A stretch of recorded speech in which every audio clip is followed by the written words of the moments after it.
এক সুন্দরী তরুণীর প্রেমে প্রতারণার শিকার হয়ে সংসার ধর্ম ত্যাগ করেছিলেন তিনি।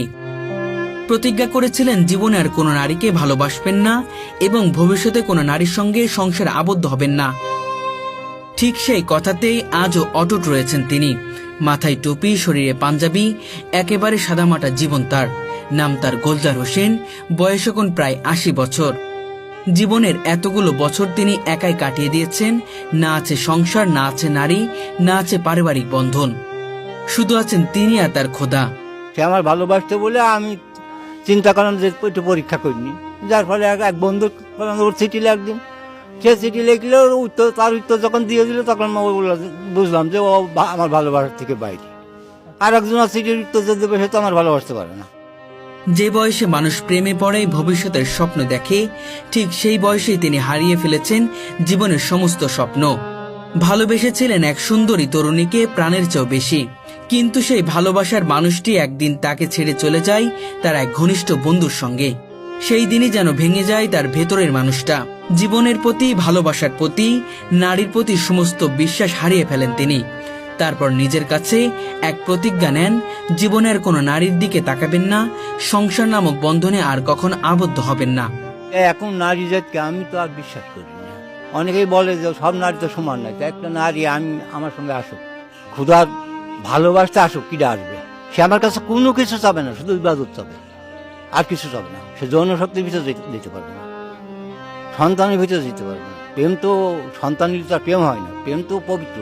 নারী ও সংসার ত্যাগ করে তখন থেকেই তিনি শুরু করেন খোদার পথে যাত্রা।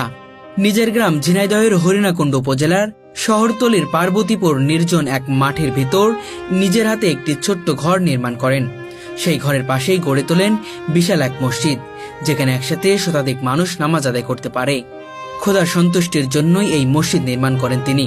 তবে আশ্চর্যের বিষয়, এত বড় মসজিদ থাকা সত্ত্বেও অধিকাংশ সময় তিনি একাই নামাজ পড়েন, নিজেই আজান দেন, নিজেই ইমামতি করেন, নিজেই একাকে নামাজ শেষ করেন। কারণ এলাকার মানুষ কেউই তেমন আসে না তার মসজিদে। কেউ ভাবে সংসার না করার কারণেই তিনি অন্যরকম মানুষ, কেউ আবার পাগলও বলে ডাকেন। সে আমাদের এলাকার দাদু হয় আমাদের, সে ভালো মানুষ, তার কোনো কুকাম করা আমাদের জীবনে দেখিনি। সে তার নিজের টাকার মসজিদ, সে একাই নামাজ পড়ায়, একাই আজান দেয়, সে একাই ইমামতি করে। চোখে এখন ভালোভাবে দেখতে পারেন না, তবু প্রতিদিন নিয়ম করে কোরআন তেলাওয়াত করেন। ৫ ওয়াক্ত নামাজ, জিকির আর খোদাকে স্মরণ করেই কাটে তার প্রতিটি মুহূর্ত। আমি সংসার থেকে আলাদা হয়েছি একটাই মাত্র কারণ, আমি আমার ক্ষুধা সন্তুষ্টি লাভের জন্য, এবং ক্ষুধা আমার প্রতি সন্তুষ্ট থাকবে এই জন্যই আমি সংসার ত্যাগ করি, তাছাড়া অন্য কোনো কারণ নেই। আর চলার পথে মানুষের সঙ্গে ভালোবাসা হয়ে থাকে, ভেঙেও যায়, আবার শেষে বিবাহ বন্ধনেও আবদ্ধ হয়, অনেক কিছু হয়ে থাকে। জীবনের বাকি সব আকাঙ্ক্ষা, স্বপ্ন, মায়া যেন অনেক আগেই তার হৃদয় থেকে মুছে গেছে। মানুষের ভালোবাসা আমাকে হারিয়ে দিয়েছে, কিন্তু খোদার ভালোবাসা আমাকে ফিরিয়ে দিয়েছে শান্তি। সংসারটা একটাই মাত্র প্রভুর উদ্দেশ্যে, এইটাই জানিয়ে রাখেন। আর সেই ভালোবাসা আমি পাইছি, প্রভুর ভালোবাসা আমি পাইছি। নারীর ভিতরে সেই ভালোবাসা নেই, এটা কৃত্রিমতা। নজরুল বলেনি, আগে মন করলে চুরি, মর্মে শেষে হাইনলে চুরি।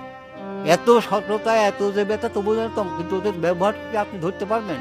আপনি যতক্ষণ ফিল্ডে না নামেন, ধর্মের প্রকৃতভাবে নেমে যাবেন, সবকিছু ত্যাগ করে নেমে যান, তখন ওদের ধরতে পারবেন। জোড়া কি? তার মসজিদের পাশে আছে একটি পুরাতন কবর। সেখানে প্রতিদিন যান তিনি, পরিষ্কার পরিচ্ছন্ন রাখেন। কবরের পাশে বসে দোয়া পড়েন। মৃত্যুকে ভয় পান না তিনি, বরং মনে করেন দুনিয়ার কাজ শেষ হয়ে গেছে তার, এখন শুধু সময়ের অপেক্ষা, কবে খোদার কাছে ফিরে যাবেন।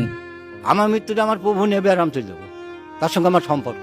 নজরুলের কথা কইনি, তুমি এক, তুমি অদ্বিতীয়, চির অধীন, তুমি মুক্ত, স্বাধীন, বাধা বন্ধনহীন, তুমি এক, তুমি অদ্বিতীয়, তুমি চির অধীন, আবার সকলের অধীন তুমি। বহু বছর আগে নিজের টাকায় গড়ে তোলা একতলা বাড়িটি আজ যেন জীর্ণশীর্ণ অবস্থায় পড়ে আছে।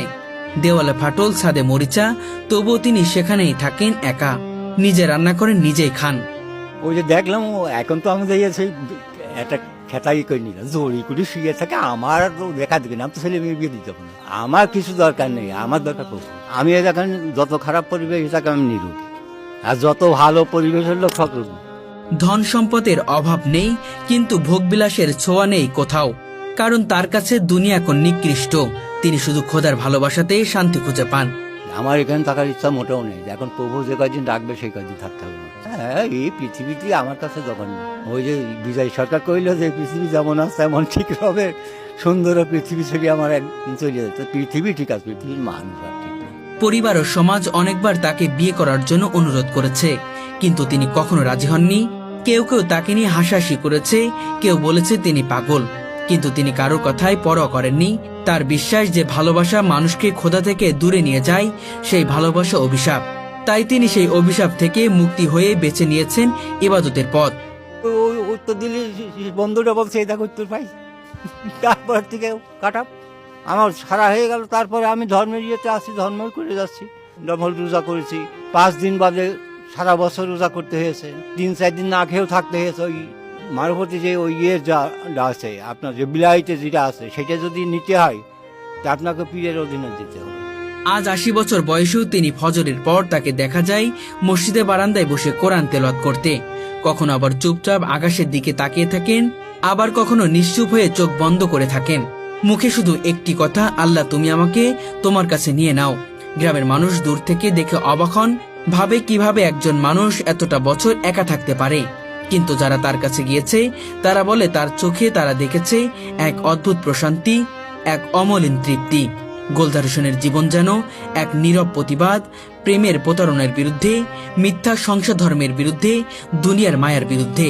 তার জন্য যারা ভালোবাসা বলে, ভালোবাসা তো ভুল নয়, ভালোবাসা করতে তো আমি মানা করতে পারবো না, কিন্তু সেই প্রেমিকটা হওয়ার দরকার, তাছাড়া তো আর কিছু নাই। দুই উভয়ের প্রেমিক না হলে তো হবে না। একজন কামিক একজন প্রেমিক হলে তো ভালোবাসা টেকবে না। সিরিয়ে পড়া তাদের কি সন্তানাদি ছিল, ইসুলেখার সন্তানাদি ছিল, সীতারাম সন্তানাদি ছিল, কিছুই চলে যায়নি। তার ওই মূল্যটুকু আমি নিয়েছি, তারপরে আর দেখ ও প্রয়োজন আমি মনে করিনি। আমি যখন জেনে ফেললাম যে সে আমার ভালো কাজ, তখন ওই কথা তো আর প্রশ্ন, সে কোথায় যাবে যাক না যাক ও দেখার আমার কোনো প্রয়োজনও মনে করি। হয়তো সেই তরুণী যদি প্রতারণা না করত, আজ তিনি এমন মানুষ হতেন না। কিন্তু এখন তিনি শান্ত, কারণ তিনি বিশ্বাস করেন মানুষের ভালোবাসা ক্ষণস্থায়ী, কিন্তু খোদার ভালোবাসা চিরন্তন। নামাজ কালামের পরে তো আমার কাজ, যেতে রইলে সব সময়ের জন্য। আর নামাজ কালাম সময় মতো তাহাজ্জুদ পড়তে হবে, রাত 12টার সময় পারিনি, একটু আগেও হয় একটু পরেও হয়, পড়িনি, পড়তে হবে। বসে পারছি না, শুয়ে পড়ি আদায় করবো। মসজিদ নিজে নির্মাণ করেছি, ওই কারণ হারাম পয়সা নেব না বুঝলে ওই গরম সব হয়ে যাবে। আমি পবিত্রভাবে মসজিদ করেছি, কেউ না আসলে আমি পবিত্রভাবে নামাজ পড়েছি। হ্যাঁ, প্রায় একা, আর সব সময়ের জন্যই প্রায় একা। সে বলছে যথাযথ নামাজ আদায় করো, আমার জেকের করো, আমার জেকেরই সর্বশ্রেষ্ঠ ইবাদত। অধিকাংশ সময় আমি আজান দিই, আমি নামাজ পড়াই এবং নামাজ পড়ি, তাও একা, সেই সময়ও একা।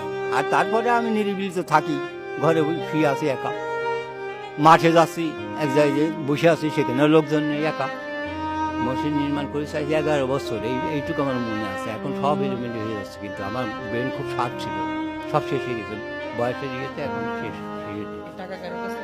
না, আমার বাবার কাছে নিলাম, আমার বাবা অর্ধেক টাকা দিচ্ছে তো ওই লোকের মসজিদ একটা আছে। এখন আমি একলা মসজিদ করে বুঝে আমার বাবার টাকা নিতে, এখন সব লেগেছে ওই মসজিদটাও অক্ষ করে দিতে। আমরা যে মাতব্বর করি হবে না, আমার মৃত্যুর আগে তোমরা এসে ঝঞ্ঝাট করবো। ওই মসজিদে 2-3 দিন মারামারি হয়েছে, এরপরে ওই সরকারি করে দিলে তোমরা এসে ওই মাতব্বারি করবা, কবে তো জমিটা তোমার না। আমার মসজিদের নামাজ পড়িনি, তারপর হ্যাঁ এইভাবে। এখন তো রোজা করতে পারিনি, কিন্তু নামাজ এটা আল্লাহ আমার পড়াস না, সমস্যা নেই। আমি কারো ডাকুন না, তার কারণ আমি যদি তাদের ডাকি আমি দল করতে পারতাম, যে এখানে 5 জন নিয়ে আমি করতে পারতাম। তারাও ওখানে মসজিদ করেছে, টাকা পয়সা দিয়েছে, তারা যাতায়াত করে, তাদের মন আমি এখানে রাখি। তাদের মনে যদি ইচ্ছা করে বাড়ির কাজ মসজিদে, তারা, আর যদি না করে আমি একাই। টাকা জমি লিজ আছে, আমার এই মাঠে জমি আছে, কেষ্টপুরের মাঠে জমি আছে।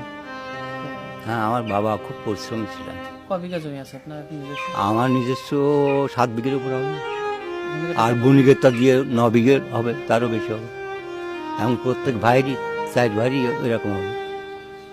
যার পাওনা হবে সে পাবে, আমি চলে যাবো। যার পাওনা আমার ভাইদের পাওনা থাকে ভাইরা পাবে, আর না পেলে পাবে না। অন্য কারো পাওনা হলে সে পাবে।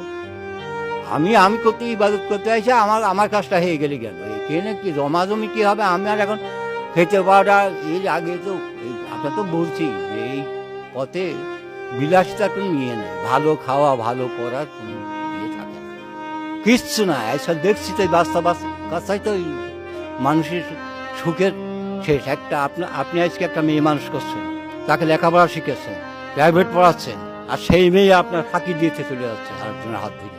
কোথায় আপনার সন্তান? একটু মানসিক কাজ তো কি হচ্ছে দেখেন তো। একজন বউ, আপনি বিদেশে গেছেন বলছেন না, টাকা পাঠাচ্ছেন না, টাকা কয়টা গুছিয়ে নিয়ে আর একজনের হাত ধরে চলে যাচ্ছে, নেই ঘটনা। আমার কিছু বলার নেই, সমাজের উন্নতি আর হবে না। অতএব তাকিয়ে দেখেন সব জায়গায়, উকিল হোক, মুক্তার হোক, ডাক্তার হোক, অধিকার ভালো একেবারে নেই, একটা নাই।